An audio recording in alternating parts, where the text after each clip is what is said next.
There is a widespread assumption that artificial intelligence models struggle because their processors cannot perform math fast enough. In reality, modern graphics processing units are bottlenecked by memory capacity. Specifically, they run out of high bandwidth memory, or HBM. HBM is a specialized type of computer memory that provides extremely high data throughput for AI accelerators. As an AI generates a response, it stores previous words in what is called the key value cache, or KV cache. This acts as the model's short-term memory, allowing it to predict the next word without endlessly rereading the entire prompt. Because memory capacity dictates how much context a model can retain, engineers cannot simply scale up processing power. To process longer documents or conversations, the storage crisis has to be solved first. Every new word added to a conversation permanently claims a fraction of the GPU's memory, creating a linear path towards exhaustion.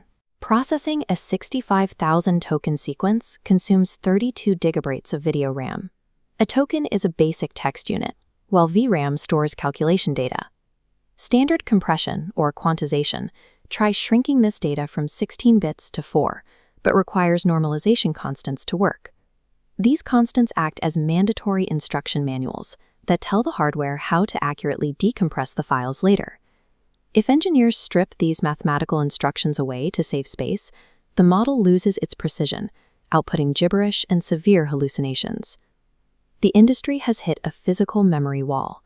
Pushing past it requires a new algorithmic approach that compresses memory without generating any storage overhead. Google's new software method, called TurboQuant, shrinks the KV cache to an extreme 3 bits per value.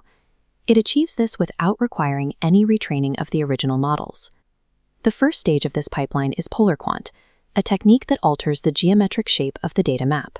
Instead of a standard Cartesian grid, PolarQuant maps information onto a circular polar coordinate system. Because angular data is highly predictable, it naturally clusters along these circular bounds, completely eliminating the need to calculate and store expensive normalization constants. By shifting the geometric perspective, PolarQuant delivers high-ratio compression without the typical memory penalty. However, squeezing data down to just 3 bits still leaves behind microscopic mathematical rounding errors.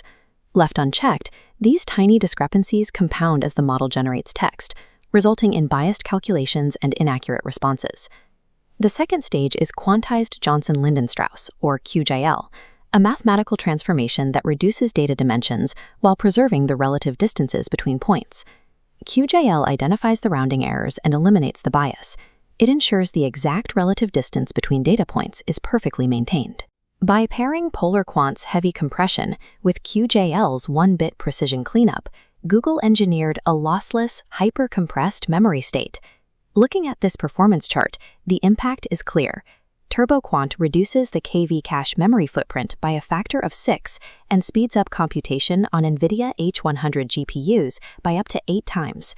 The NVIDIA H100 is a high-performance graphics processor designed specifically for massive AI workloads. In rigorous needle-in-a-haystack retrieval tests, it maintained perfect scores, confirming zero loss in accuracy. While developed for massive data centers, this level of compression changes the economics of AI inference. Small research labs, medical clinics, and edge devices can now run massive 32,000 token context windows locally using standard, affordable hardware. The industry continues its parameter race, trying to build ever larger models with brute force physical silicon. The trajectory of scaling now depends on the mathematical geometry of the data, effectively bypassing the physical constraints of the hardware itself.